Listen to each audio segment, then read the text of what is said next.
Tuhan, aku suka melakukan kehendak-Mu ya Allah. Taurat-Mu ada di dalam dadaku.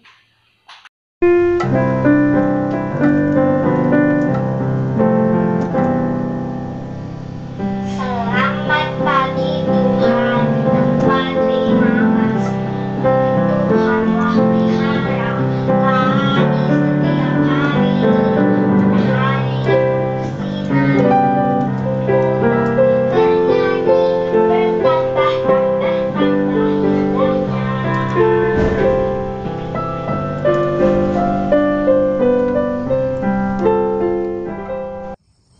Selamat pagi, selamat sahabat. Sebelum kita mulai acara ini, marilah kita tunduk kepala, tutup mata untuk berdoa. Tuhan Allah yang bertahta di surga, pada hari Sabat-Mu yang suci ini kami datang kepadamu untuk memuji Engkau ya Tuhan, karena Engkau adalah pencipta kami, karena Engkau mengasihi kami. Kami memohon akan Roh Suci untuk hadir di dalam hati kami masing-masing, besertalah dengan yang mengambil bagian dan juga dengan anak-anak yang mengikuti acara pagi ini. Karena kami sembahkan doa ini di dalam nama Yesus, Juru Selamat dan Penebus dosa kami. Amin.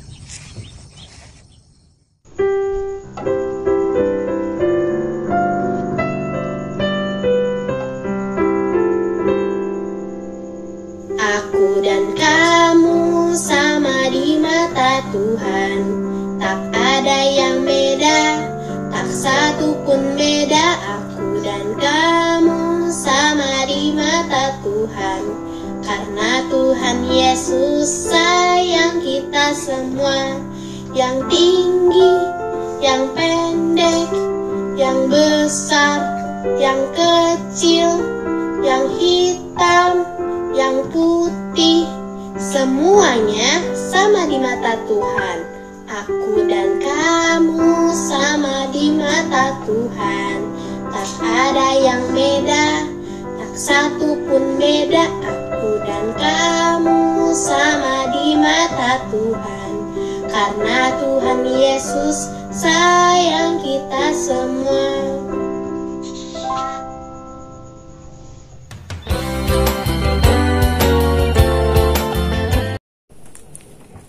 Selamat sahabat adik-adik. Pada sahabat hari ini, berita mission kita berjudul Hidup Baru. Nah, di berita mission sahabat hari ini menceritakan seorang anak bernama Moriba Monemo. Moriba Monemo. Jadi, pada awalnya si Moriba ini adalah anak yang taat. Dia adalah anak yang penurut. Tapi kehidupannya berubah saat dia berumur 6 tahun. Ibunya meninggal. Karena itu tidak ada lagi orang yang memperhatikan dia. Gak ada lagi yang kasih dia pelukan saat dia bersedih. Gak ada lagi orang yang menghibur dia, yang mendidik dia. Dan juga ayahnya sibuk bekerja di pertanian. Nah, dia mempunyai ibu tiri. Nah, ibu tirinya juga ini sibuk sekali untuk mengurus anak-anak kandungnya dia. Karena ibu tiri ini mempunyai 5 anak perempuan dan juga 4 anak laki-laki. Jadi dia tidak ada yang mengurus. Akhirnya dia berubah dari anak yang taat, dia berubah menjadi anak yang kasar. Dia tidak mau bekerja di pertanian. Dia juga mencuri uang. Dia suka mencuri sekarang. Dia mencuri uang karena dia mau makan. Dia lapar. Dia gak punya makanan karena gak ada yang ngurus dia.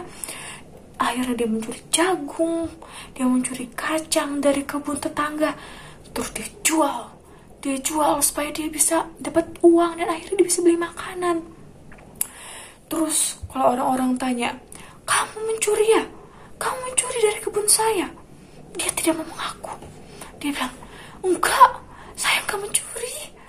Tapi gak ada orang yang percaya sama dia. Terus dia sering dipukuli oleh orang-orang. Karena orang-orang tidak suka sama kelakuan yang tidak baik. Tapi ada satu bibi yang bernama Bibi Roselin.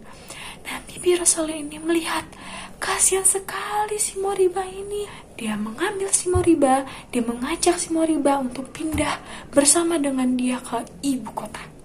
Akhirnya mereka pindah ke kota. Lalu Bibi Roselyn ini yang mendidik, yang menyayangi dia. Nah, Bibi Roselyn ini adalah orang Advent. Nah, dia menyekolahkan si Moriba di sekolah Advent dengan harapan supaya si Moriba ini mempunyai pendidikan yang baik dan akhirnya menjadi orang yang sukses. Tapi apa yang terjadi teman-teman? Si Moriba di kelas dia aktif sekali, tapi aktifnya bukan aktif yang baik. Dia loncat sana, loncat sini, bermain-main terus karena dia tidak biasa. Dia nggak biasa duduk diam, dia nggak biasa untuk belajar. Dia harus belajar duduk diam, duduk manis. Dia tidak bisa. Loncat-loncat di atas kursi, dia lari-lari di atas kursi kelas, dan tiba-tiba, tak, kursinya patah. Dan ibu guru marah lihatnya. Dan si ibu guru ini menarik Moriba ke kantor kepala sekolah. Ditelepon si Bibi Roselyn ini. Baru Bibi Roselyn datang ke sekolah, baru dibilang, "Ibu, si Moriba ini seperti ini." Dikasih tahu lah apa yang terjadi tadi.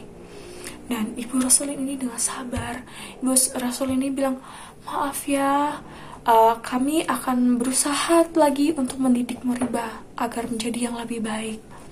Nah, setelah itu, keesokan harinya, si Moriba mulai lagi. Dia mulai loncat-loncat lagi. Dia tidak berubah. Dia masih aja dia hiperaktif. Dan abis itu dia gak sengaja dia patahkan lagi kursi-kursi di kelas itu. Dan itu terulang berhari-hari, tiap hari dia mengulangi kesalahan yang sama. Dia tidak berubah. Baru sudah sering sekali Bibi Moriba ini ditelepon ke sekolah. Dan si Bibi Roselyn ini selalu bilang, "Maaf ya, maafkan Moriba, kami akan berusaha untuk mendidiknya lebih baik." Tapi tetangga-tetangganya tidak suka, risih melihatnya. Dan akhirnya tetangga-tetangganya ini bilang ke Bibi Roselyn, bocah ini tidak akan pernah belajar. Dia tidak akan berubah. Sia-sia kamu kasih uang sekolahmu untuk si Moriba. Dia gak akan berubah. Mending kamu kasih aja si Moriba menjadi petani. Tapi si Bibi Roselyn dengan tegas bilang, "Tidak. Si Moriba adalah anak Tuhan. Dia adalah anak yang cerdas." Dan Bibi Roselyn dengan sabar mengajar si Moriba. Tiap hari diingatkan, diajar dengan berdoa, dan akhirnya doa dari Bibi Roselyn ini dijawab oleh Tuhan. Akhirnya setelah 1 semester berlalu, si Moriba sudah mulai bisa membaca, sudah mulai bisa menulis dengan lancar, dan sekarang si Moriba sudah bisa membaca Alkitabnya sendiri yang merupakan hadiah dari guru-gurunya karena dia sudah berhasil untuk berubah dan juga sudah berhasil untuk membaca dan juga menulis. Ada perubahan yang baik. Dan sekarang teman-teman, si Moriba ini sudah umur 12 tahun. Dan dia sekarang kelas 3. Dan si Moriba ini rutin untuk baca Alkitab dan sekarang dia sudah bersiap-siap untuk dibaptis. Jesus has changed my life. Pelajarannya buat kita, Moriba bisa berubah, maka teman-teman kita juga bisa berubah jika kita berdoa dan juga mendoakan teman-teman kita agar dapat menjadi lebih baik bersama Tuhan Yesus. Sekian berita mission kita pada sahabat hari ini. Terima kasih, selamat sahabat.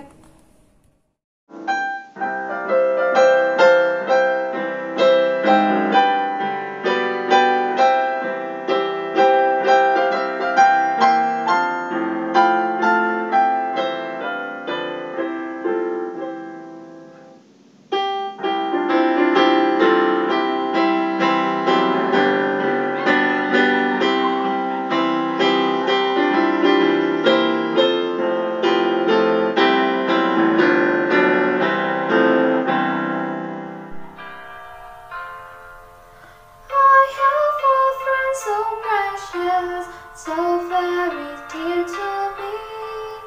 He loves me with such tender love. He loves so faithfully. I could not live apart from him. I love to see him now. And so we draw together, my Lord and I. Sometimes I faint and weary. He knows that I am weak. And as he bids me lead on him, his help I gladly seek. He leads me in the paths of life, and with the sunny sky. And so we walk together, my Lord and I. I tell him all my sorrow, I tell him all my joys, I tell him all that pleases me, I tell him what I know. He tells me what I ought to do, he tells me how to try. And so we walk together, my Lord and I. He knows that I am longing somewhere is home to win. And so he bids me go and speak the loving word for him. He bids me tell his wondrous love and why he came to die. And so we walk together, my Lord and I.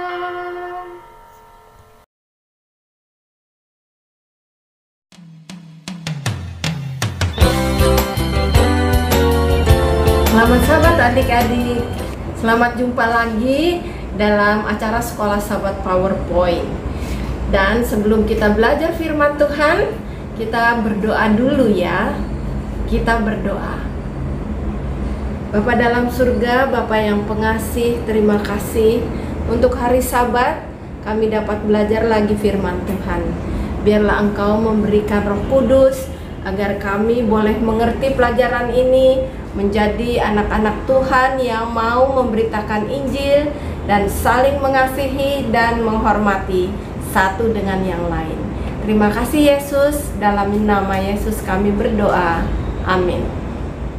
Adik-adik, judul pelajaran sekolah Sabat kita bersama-sama lagi. Semuanya bersama-sama lagi. Siapa yang bersama-sama lagi? Nah, pada suatu hari Paulus dari Athena. Coba kamu lihat gambarnya ya. Paulus dari Athena pergi ke Korintus. Dan di sana dia bertemu sepasang suami istri namanya Aquila dan Priscilla. Mereka dari Roma. Nah, mereka pergi berjalan ke Korintus mengadakan perjalanan. Kenapa?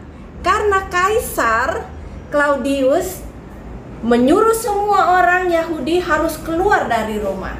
Itulah sebabnya mereka bersama-sama di Korintus. Dan mereka mempunyai pekerjaan yang sama di sana, yaitu membuat tenda. Sambil mereka membuat tenda, mereka pergi ke tempat-tempat ibadah ya orang-orang Yahudi, yaitu sinagog. Dan tiap Sabat Paulus mengajarkan tentang Yesus sebagai Mesias di Korintus. Tetapi, nah, ini Makedonia. Dari sini ada dua orang datang lagi ke Korintus. Nah, siapa mereka? Yaitu Silas dan Timotius. Itulah sebabnya mereka berjudul pelajaran sekolah Sahabat kita semua bersama-sama lagi. Nah, setelah Silas dan Timotius tiba di Korintus, Paulus sekarang konsentrasi untuk mengabarkan Injil saja ya, untuk orang-orang yang ada di sana. Dan mereka itu sama-sama semangat. Oleh sebab itu Paulus tinggal di sana 1,5 tahun lamanya. Paulus di Korintus, ada juga orang Yahudi yang menolaknya, tidak mau menerima dia. Jadi akhirnya dia kebaskan ya sendalnya, sepatunya. Oke, kalau kamu tidak terima tidak apa-apa. Saya sekarang mengabar Injil kepada orang-orang yang lain. Nah, akhirnya Paulus pergi ke rumah seorang yang namanya Titius Justus. Dia menerima Yesus sebagai juru selamat. Dan di dekat rumahnya ada rumah ibadah. Kepala rumah ibadah itu juga menerima Yesus sebagai Mesias dan percaya kepada Yesus, dibaptiskan, dan seisi rumahnya dibaptiskan dan percaya. Adik-adik tahu, di tempat itu ada seorang yang menjadi gubernur namanya Galio. Orang-orang di Korintus bilang, "Hei, Paulus ini tukang pengacau saja." Akhirnya seorang ditangkap namanya Sustenes. Dia dipukul karena mereka tidak temukan Paulus. Ada banyak yang menolak Paulus. Tapi pada suatu malam dia bermimpi. Yesus bilang, "Paulus, jangan takut. Aku akan menyertai kamu di dalam pekerjaan ini." Jadi Paulus tidak takut. Dia selalu bersemangat untuk memberitakan Injil kepada orang-orang yang belum mengenal Yesus. Tetapi saatnya harus berpisah lagi. Mereka pergi ke Efesus. Daerah Efesus adalah daerah di sebelah sini. Ya, jadi perjalanannya jauh juga. Di Efesus sama apa yang mereka lakukan, mengabarkan Injil, dan sambil mereka bekerja membuat tenda untuk keperluan mereka sehari-hari. Dan akhirnya Paulus berangkat lagi. Paulus berpindah-pindah ke Kaisarea. Tiba-tiba pada suatu hari ya, ada seorang yang datang namanya Apolos. Apolos itu orang yang rajin juga mengabarkan Injil, orang yang baik hati. Tetapi dia tidak mengenal baptisan Yesus. Dia tidak mengenal Yesus sebagai Mesias. Oleh sebab itu Priscilla dan Aquila mengajarkan mereka tentang Tuhan Yesus. Akhirnya dia menerima Yesus sebagai Mesias dan mengajarkan Yesus sebagai Mesias, yaitu juru selamat. Dan sebelum tiba di Korintus, Apolos sudah diberitahukan, kamu harus mengajar tentang Yesus sebagai Mesias. Di Korintus banyak orang yang mendengar tentang Tuhan Yesus sebagai Mesias oleh sebab Apolos. Nah, Apolos dia sebagai orang yang hanya tinggal panen. Paulus ya menanam, Aquila menyiram, dan Apolos sebagai orang yang panen. Itu artinya kita semua harus bekerja sama-sama di dalam pengabaran Injil. Nah, adik-adik, kita harus saling mengasihi. Pelajaran sekolah Sabat kita ada hubungannya dengan ayat hafalan kita. Hendaklah kamu saling mengasihi sebagai saudara dan saling mendahului dalam memberi hormat. Roma 12 ayat 10. Kita ini harus saling mengasihi dan harus saling memberi hormat sebagai saudara. Jadi berkumpul bersama-sama, memberitakan Injil, bekerja, mengasihi, dan saling menghormati. Kiranya Tuhan Yesus memberkati kita menjadi orang-orang yang suka mengabar Injil bagi orang lain. Tuhan Yesus memberkati. Sampai jumpa. Poin penting, kita menunjukkan kasih kepada Yesus bila kita bekerja bersama-sama dengan orang-orang percaya lainnya.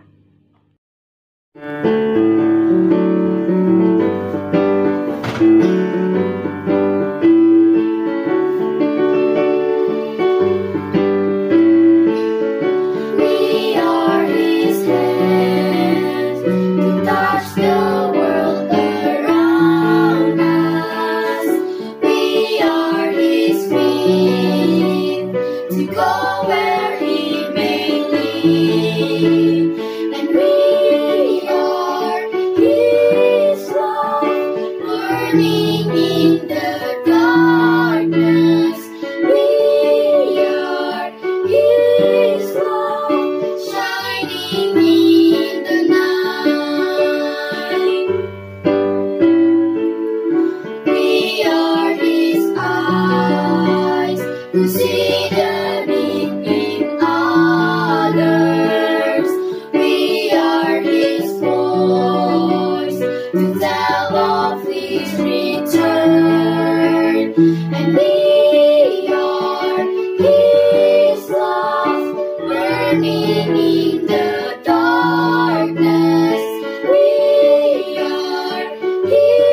in the darkness.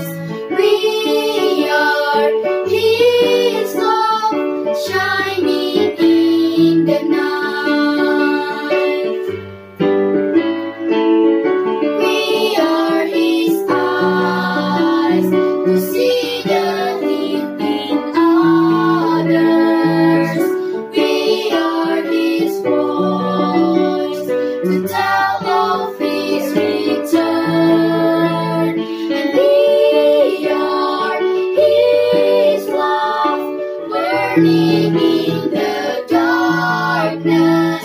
We are His love shining in the night.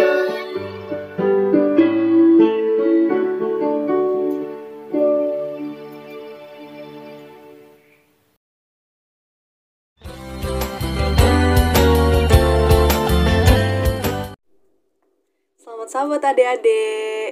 Gimana kabar kalian? Kakak harap kalian semua sehat-sehat ya. Nah, sahabat hari ini kita akan melakukan pendalaman Alkitab.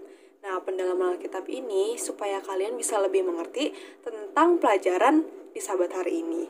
Nah, sebelumnya kakak mau nanya ini sama adik-adik semua. Apa cita-cita kalian?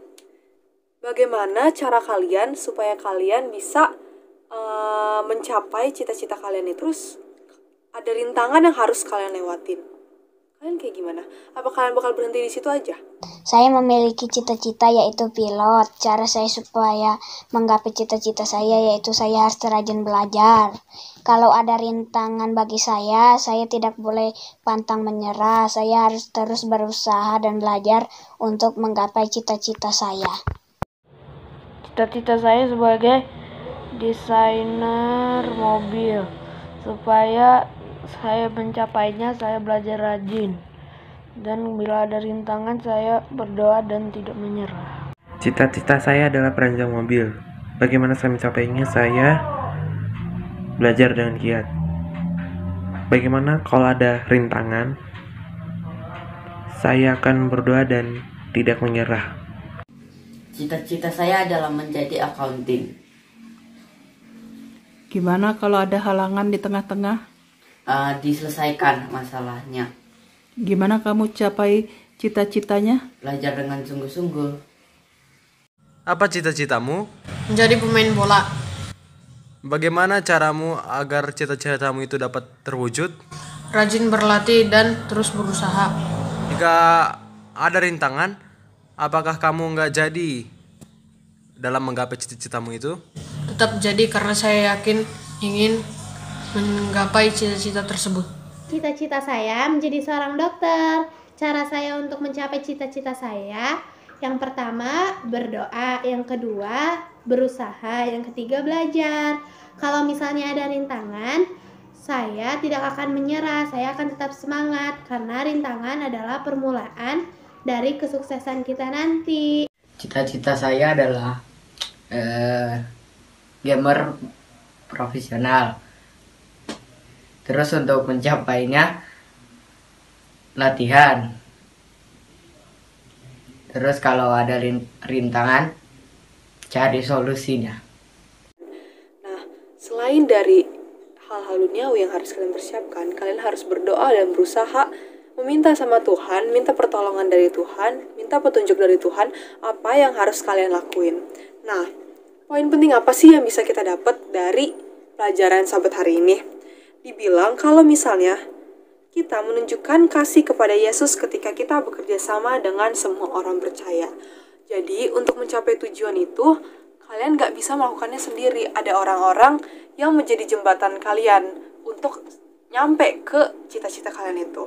Misalnya nih, dari segi rumah, dari pihak rumah, keluarga kalian, orang tua kalian yang membiayai sekolah kalian supaya kalian bisa tamat, kalian lulus di bidang itu. Nah, begitu juga dengan guru-guru kalian yang ngajarin kalian pelajaran-pelajaran yang itu bisa dipakai untuk mencapai cita-cita kalian. Kiranya pendalaman sekolah sahabat hari ini dapat membantu kalian. Tuhan Yesus memberkati, selamat sahabat.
Acara kita sudah selesai. Marilah kita bersatu dalam doa untuk menutup acara ini.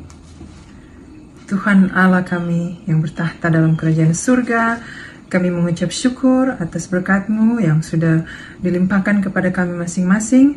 Terima kasih untuk acara kami yang berjalan dengan baik. Kiranya Tuhan berserta dengan anak-anak yang sudah hadir. Berikanlah anak-anak ini kesehatan badani dan rohani, menjadi penurut kepada Tuhan dan orang tua, dan menjadi contoh yang baik kemanapun mereka pergi. Ampuni dosa-dosa kami ya Tuhan, karena kami berdoa di dalam nama Yesus Juru Selamat dan Penebus dosa kami. Amin.